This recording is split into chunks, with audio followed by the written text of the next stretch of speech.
మన ఫౌండేషన్ నిర్వహించిన first of all గంప నాగేశ్వరరావు గారికి, స్ఫూర్తి పునాది అయిన రాతులు గారికి, ఇది ఒక ట్రైనింగ్ లో ఎంతో మంది స్పీకర్ గా తీర్చిదిద్దిన రవికుమార్ సార్ కి, మెంటర్స్ కి, కో మెంటర్స్ కి, నా తోటి పార్టిసిపేషన్ కి అందరికీ నా హృదయపూర్వక అభినందనలు అండి. అందమైన జీవితం అంటే ఏంటండి? అసలు జీవితం అంటే ఏంటండి? ఎవరైనా చెప్పగలుగుతారా? హలో, ఎవరైనా, ఇఫ్ ఎనీబడి, జీవితం అంటే ఏంటి?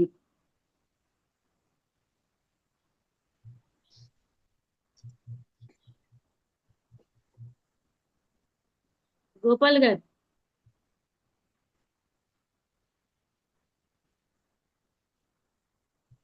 సార్, నాకు హ్యాపీ పీపీటీ మార్నింగ్ మేడం. మనం జీవితం అంటే పుట్టినప్పటి ఏంటి? నుంచి మనం పుట్టినప్పటి నుంచి మన డెత్ లోపు మనకి జరిగే సన్నివేశాలే మన జీవితం మేడం, నా జీవిత ఉద్దేశం. సన్నివేశం. Thank you sir. అందమైన జీవితం అంటే ఏంటి? ఎవరైనా, ఇంకెవరైనా చెప్తారా? అందమైన జీవితం అంటే ఏంటి? అంటే లైఫ్ బ్యూటిఫుల్ లైఫ్ కోసం చెప్పడానికి వచ్చారు కదా మేడం మీరు.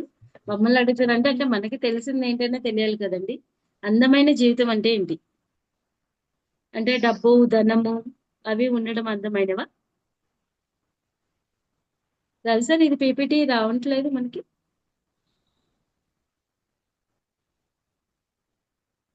ఎవరైనా చెప్తారా?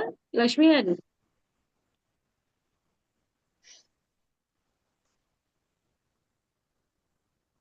ఓకే అండి. అందమైన జీవితం అంటే ఏమిటి? అసలు యాక్చువల్ గా జీవితం అనేది మన మదర్ మనకి ఎప్పుడైతే మనకి ఈ భూమి మీదకి తీసుకొచ్చి మనకు ఒక లైఫ్ ని ఇస్తారో, దాన్ని మనము వెళ్ళేటప్పుడు, పుట్టేటప్పుడు ఏమి తయారు, వెళ్ళేటప్పుడు మన పేరు ప్రతిష్టలే తీసుకెళ్తామండి. అవి తీసుకెళ్ళగలిగితే మనతో చివరి వరకు, మనం వెళ్ళేటప్పుడు, మనం చనిపోయిన తర్వాత ఆ పేరు ప్రతిష్టలు తీసుకెళ్ళగలిగితే చాలండి. అదే ఒక అందమైన జీవితం. లైఫ్ ఈజ్ బ్యూటిఫుల్ అంతేనండి, ఇంకేం లేదు. డబ్బు, ధనము, ఫ్రెండ్స్, ఆ అవన్నీ అనేవి ఇదనమాట. అంటే అవన్నీ ఉండాలి, life of part.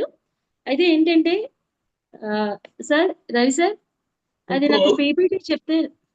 Yeah sir. Madam PPT నాకు షేర్ చేయండి, చేస్తాను. వెంకటేష్ సారా? Yes ma'am.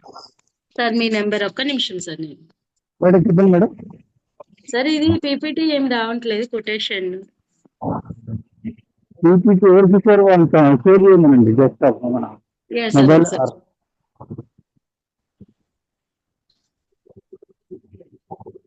మేడం నా నెంబర్ స్క్రీన్ పైన ఉంది, ఆ నెంబర్ చేయండి. యా సార్, నేను చెక్ చేస్తా సార్, నేను చెక్ చేస్తా.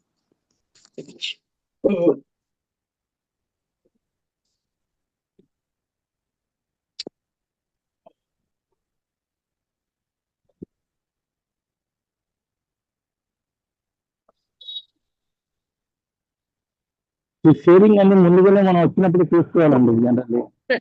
Yeah sir. సార్ వచ్చిందండి Venkatesh okay sir. Sir. Yes ma'am. Yeah, thank you sir.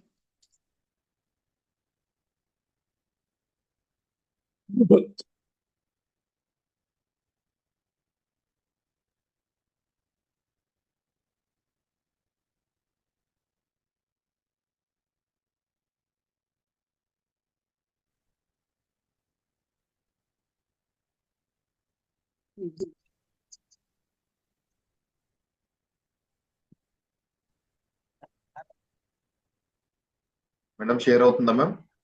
Yeah, చూస్తున్నాను సార్. సార్ పంపించారా? కనిపించలేదు.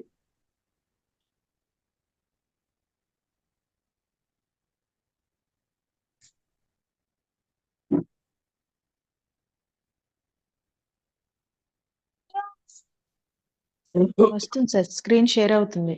Yes sir. ఎవరైనా ఒకరు చదవరండి, ఆ లైన్ ఎవరైనా చదవగలరా? అంటే ఒక 1 మంత్ తినాలా అది? Happy morning madam. సార్ మళ్ళీ బ్లాంక్ అయిపోయింది. వెంకటేష్ సార్.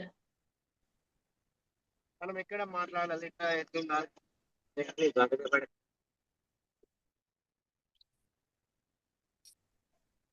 ఓకే అండి. మనం జీవితం అందమైనది. అంటే అందమైనది అంటే ఒక ధనము సార్ కనిపిస్తుంది. Sir thank you sir Venkatesh sir. Sammaiah garu అది లైన్ ఏమైనా మేడం చెప్పగలుగుతారా ఏం ఎస్ కనిపిస్తుంది అనేది? జీవితం మళ్ళీ కట్ అయిపోయిందండి. జీవితం అందమైనది ఆ, అని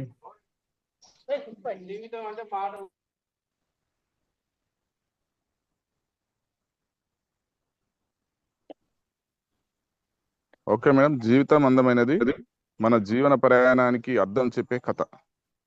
మన జీవన ప్రయాణానికి అర్థం చెప్పే కదా. ఎగ్జాంపుల్ ఏంటంటే జీవితం అంటే ఏంటంటే మన ప్రయాణం అంటే ఏంటి? మనం పుట్టిన దగ్గర నుంచి చచ్చే వరకు మనకి ఎన్నో ఒడిదుడుకులు ఉంటాయి. ఆ ఒడిదుడుకులను ఎదుర్కొంటూ రావడమే జీవిత ప్రయాణం అండి.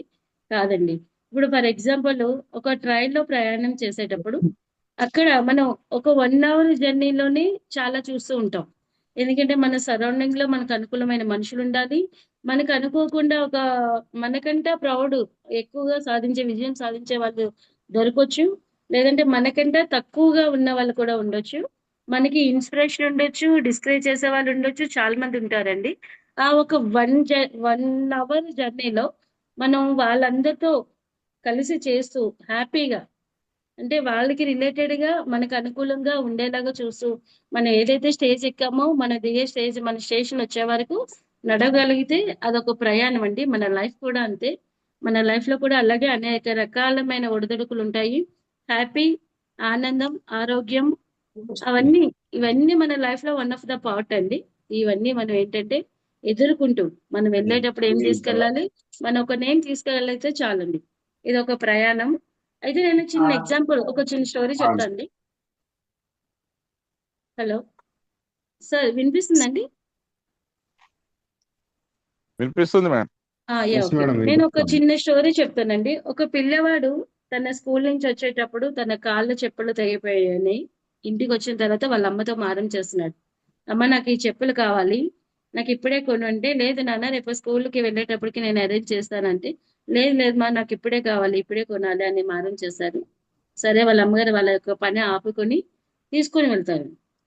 తీసుకొని వెళ్ళేటప్పుడు ఏమైతుందంటే తను కూడా సరే మా మమ్మీ రేపు కొంటది కదా అని కాకుండా మారం చేస్తూ వెళ్తున్నాడు.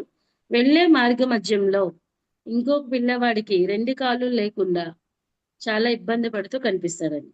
ఆ అబ్బాయి చెప్పుల కోసం ఎంత మారం చేసిన అబ్బాయి కూడా అక్కడతో ఆ యొక్క ఏదైతే మారం చేశారో ఆ యొక్క అభిప్రాయాన్ని మార్చుకొని, సరే అమ్మా అంటే నేను చెప్పులు కొత్తవి లేక బాధపడుతున్నాను, ఆల్రెడీ తనకి కాళ్ళు లేక బాధపడుతున్నాడు అని చెప్పి అక్కడ ఏదైతే తన అభిప్రాయాన్ని మార్చుకొని మళ్ళా అక్కడి నుంచి రిటర్న్, సరే మమ్మీ మీరు రేపే కొనండి, మీరు ఈ రోజు అవసరం లేదు అని ఒక అభిమానం అన్నమాట. ఆ ఆనందంతో రిటర్న్ అయిపోతారు. ఇది కూడా మన లైఫ్ లో ఒక పార్ట్ అండి. అందమైనది ఒక పార్ట్. ఇక నెక్స్ట్ లైన్కి వస్తే నెక్స్ట్ మనం చూసుకుంటే మన జీవిత ప్రయాణానికి ప్రకృతి కూడా ఒక నిదర్శనం అండి. ప్రకృతి నిదర్శనం అంటే ఏంటి? పచ్చని పొలాలు, వీచే గాలి, పారే నీరు అని అంటూ ఉంటాం. అదేం కాదండి. యాక్చువల్లీ నాకు తెలిసిన ఒక లైన్ ఏంటంటే ఈ రోజు నేను చాలా క్రిటికల్ అంటే టెన్షన్ లో ఒక బాధతో ఉన్నాను నేను. అయితే ఆ బాధ నుంచి విముక్తి కావాలంటే మనకి ప్రకృతి సహకారం చేస్తుందండి. ఫర్ ఎగ్జాంపుల్ ఒక బీచ్ దగ్గర లేదంటే ఒక పార్కులోనో వెళ్ళి ఒక 10 నిమిషాలు మనం కూర్చోగలిగితే ప్రశాంతంగా, ఇంకా ఫ్రెండ్స్ కి వాళ్ళకి కాల్ చేసి నా బాధ ఇదిరా అదిరా ఇదిరా అని చెప్పకుండా కూర్చోగలిగితే ప్రకృతి మనతో ఒక 10 నిమిషాలు మాట్లాడుతుంది. అది ఒక ఆనందం అండి. అదొక మనకి సౌందర్యం ఇచ్చే ఒక ఇన్స్పిరేషన్ అండి. ఇంకా నెక్స్ట్ విషయానికి వస్తే ఇంకెవరైనా నెక్స్ట్ చదవగలుగుతారా మన దాంట్లో ఎవరైనా? నెక్స్ట్ లైన్ ఇప్పుడు ఫర్ ఎగ్జాంపుల్ అండి ప్రకృతి సౌందర్యం మేడం. ప్రకృతి సౌందర్యం అంతేనండి. మనం ఆస్వాదించగలగాలి అంటే చల్లటి గాలి, సముద్రము, ఇది వీచే గాలి, పారే నది అని కాకుండా ప్రకృతి మనతో మాట్లాడుతుంది. మీరు ఎవరైనా ట్రై చేసి చూడండి ఒకరోజు. మనం చాలా కష్టంలో ఉండేటప్పుడు మన ఫ్రెండ్స్ కానీ రిలేటివ్స్ కానీ చెప్పుకోకుండా ఒక ప్లెజెంట్ ప్లేస్ లోకి వెళ్ళి కూర్చుంటే మీతో ప్రకృతి 10 నిమిషాలు మాట్లాడుతుందండి. అదొక సౌందర్యం అనేది, ప్రకృతి సౌందర్యం అనేది చాలా హ్యాపీగా ఆస్వాదించగలం మనం. నెక్స్ట్ మనతో వెళ్ళేటప్పుడు ఇప్పుడు మనకి లాస్ట్ క్లాస్ లో మనం ఒక వినే ఉంటారు మీరు. జీవితం అంటే ఏంటి? హ్యాపీగా ఉండాలి, మనం ఒకరికి హెల్ప్ చేస్తూ ఉండాలి, లైఫ్ సాక్రిఫైస్ చేస్తూ ఉండాలి, చాలా ఒడిదుడుకులు ఎదుర్కొంటూ ఉండాలి. ఫర్ ఎగ్జాంపుల్ ఒక ఇంట్లో ఒక నలుగురు పిల్లలు ఉన్నారండి. ఒక 2 మెంబర్స్ బాగానే చదువుకున్నారు, మ్యారేజెస్ అయిపోయి థర్డ్ మెంబర్ దగ్గరికి వచ్చేటప్పటికి వాడు చదువుకున్న ఫోర్త్ మెంబరు ఒక బాయ్ అయి ఉన్నాడు అనుకోండి. తను బాగా చదివించాలనుకుంటున్న పేరెంట్స్. థర్డ్ పర్సన్ ఏం చేయాలి అప్పుడు? తను అక్కడి నుంచి ఆ ఎడ్యుకేషన్ ఆగితేనే ఫోర్త్ పర్సన్ కి ఎడ్యుకేషన్ వెళ్తుంది. అప్పుడు తను సాక్రిఫైస్ చేసేది కూడా ఒక యొక్క హెల్పింగ్ ఏనండి. అంటే ఫోర్త్ పర్సన్ ఏదైతే పేరెంట్స్ చదివించుకోగలుగుతున్నారో దానికి సహాయం చేయగలిగేవాడు కూడా మనకి ఒక ఇన్స్పిరేషన్ అన్నమాట. ఒక హెల్ప్ చేయగలిగితే ఒకరికి లైఫ్ ఇవ్వగలిగాం మనం ఆల్రెడీ. అంతేనండి. లైఫ్ బ్యూటిఫుల్ లైఫ్ అంటే మనతో పాటు అన్ని తీసుకెళ్ళగలగాలి. ఒక అభిమానం, మనం చేసే సాక్రిఫైషన్, తర్వాత హ్యాపీ, ఆనందం అన్ని తీసుకెళ్ళాలి. ఒక స్నేహితులు ఉంటారు. సపోజ్ మనకి స్నేహితులు ఎలా అంటే, ఈ రోజు నాకు శాలరీ వచ్చింది, ఒక ప్రాజెక్ట్ రిలే అయింది, సరే మీరందరూ పార్టీ చేసుకుందామంటే వచ్చే స్నేహితులు కాదండి. నువ్వు అర్ధరాత్రి ఏ టైం అయినా 12 గంటలకు కాల్ చేసినప్పుడు నీ యొక్క ఏదైతే కష్టం ఉందో, నీ యొక్క ఏదైతే ఆనందం ఉందో, అలానే 12 గంటలకు మాట్లాడాలి కాదండి, షేర్ చేసుకోగలిగే స్నేహితులు సంపాదించాలండి. వీళ్ళందరూ ముందు మన అందరితో ఉండాలి అంటే, మనం ఇవన్నీ సాధించాలంటే మన ఆరోగ్యం కూడా మనతో ఉండాలి. అంటే ప్లానింగ్ ఈజ్ పర్ఫెక్షన్. మన ప్లానింగ్ అన్నది చాలా అద్భుతంగా చేయాలండి. అంటే లైఫ్ అందరం గడిపేస్తాం. ఈ రోజు నేను ఒక కొత్త డ్రెస్ కొనుక్కున్నాను, షాపింగ్కి వెళ్ళాను, హ్యాపీగా ఉన్నాను, ఆనందంగా ఉన్నాం, అది కదండి. మన లైఫ్ రిటర్న్ వెళ్ళేటప్పుడు మనం అన్ని తీసుకెళ్ళగాలి. ఒక మంచి ఫ్రెండ్స్ యొక్క స్నేహం యొక్క అనుభూతి, మనం సాధించిన విజయం. ఫర్ ఎగ్జాంపుల్ చెప్తానండి, నేను మామూలుగా డిఈఓ అని పెట్టుకున్నా. డిఈఓ అంటే చాలా మంది మేడం జిల్లా అధికార, డిస్ట్రిక్ట్ ఎడ్యుకేషన్ ఆఫీసర్, చాలా మంది అడిగారు. అది నాకు ఏది హ్యాపీ అనిపించదు. మన పేరుని మనము ఫుల్ ఫ్లెజ్గా ప్రెజెంట్ చేసుకోగలిగినప్పుడు ఉన్న ఆనందం వేరండి. అదొక హ్యాపీ. హ్యాపీ అంటే కొత్త బట్టలు, కొత్త ఇవి కాదండి. యాక్చువల్గా బ్యూటిఫుల్ లైఫ్ కోసం చెప్పాలంటే చాలా ఉంటుందండి. అది అనంతం. జీవితము ఎలా అయితే మనం లైఫ్ లాంగ్ ఉంటుందో, లైఫ్ ఈజ్ బ్యూటిఫుల్ అనేది చాలా చెప్పాము, అనంతం అనమాట. ఏది ప్రతిదీ మనం చెప్పుకుంటే వెళ్ళిపోతే ఒక జీవితాంతం సరిపోదండి. థ్యాంక్స్ ఫర్ ఆపర్చునిటీ, నాకు ఈ అవకాశం ఇచ్చినందుకు. ఇంపాక్ట్ నుండి ఇక నేను చెప్పింది ఎవరికైనా అర్థమైందండి? ఎవరికైనా చెప్పగలుగుతారా? ఏదైనా అర్థమైందా? కన్ఫ్యూజన్ ఎవరు చెప్తున్నారండి? Yes sir. కన్ఫ్యూజన్ ఎవరైనా చెప్తున్నారా? అంటే లైక్ ఎలా ఉంది ఒకటి ఏంటంటే చేసిన Quotation కన్ఫ్యూజన్ wise. ఎవరైనా తీసుకోవచ్చు ఉన్న దాంట్లో పాటిస్తుంది.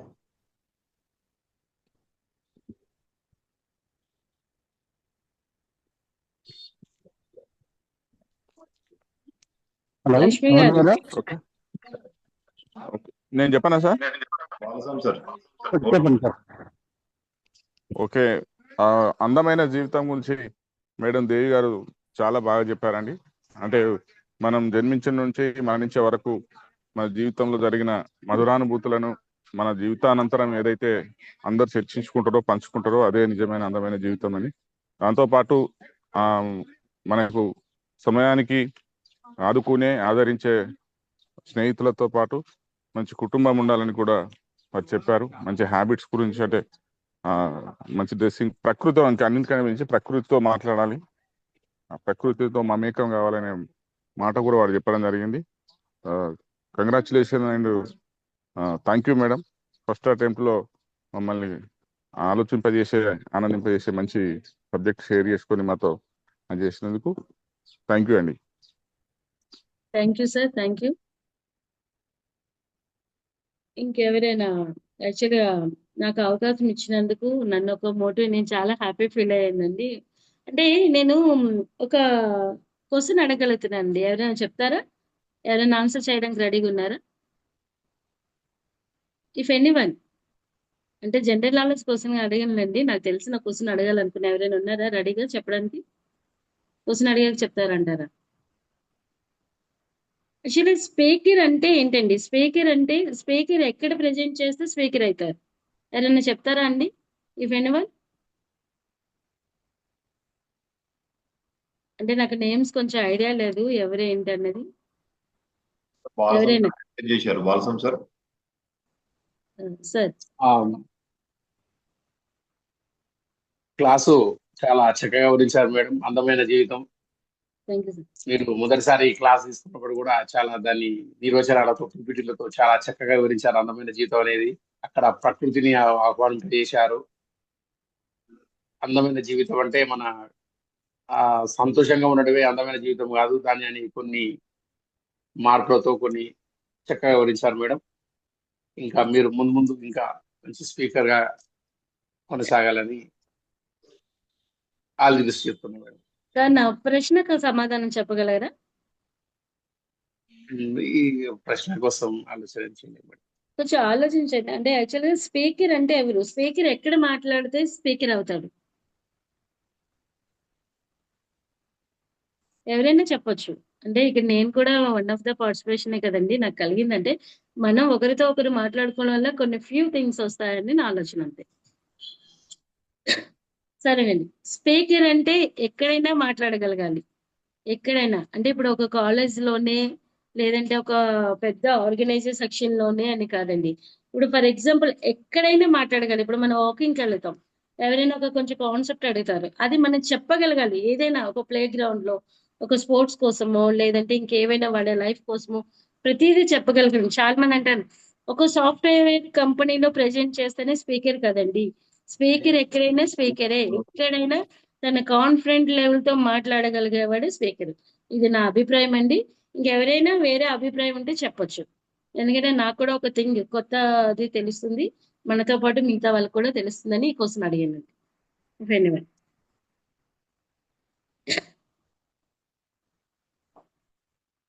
ఓకే మేడం, నెక్స్ట్ స్పీకర్ తీసుకున్నాం. Yes sir. Ready? Thank you. Thank you madam. Next speaker ready ఉన్నారండి?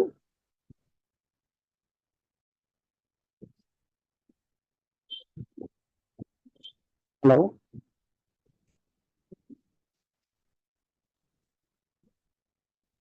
ఎవరు చెప్తున్నారు సార్? నెక్స్ట్ ఎవరు చెప్తున్నారు? ఎవరైనా రెడీ అయ్యారా? ప్రొకాస్టినేషన్ గురించి చూసారు కదా. ప్రొకాస్టినేషన్ రమేష్ సారా? అంటే సెషన్ ఎక్కువసేపు ఉంటుంది అనుకున్నాం సార్. సో సార్ రేపు చెప్తారు అనేసి మేము డిసైడ్ అయ్యాం. ఈరోజు దేవి గారు చెప్తున్నారు కదా అని డ్రాప్ అయిపోయారు. అట్లే అట్లేం లేదండి, ఎందుకంటే అందరికీ అవకాశం రావడానికి చెప్పేసి ఇది మామూలుగా Okay, half an hour 40 minutes అవుతుంది. నేను 5 to 10 minutes చెప్పమని చెప్పేసాను అంతే.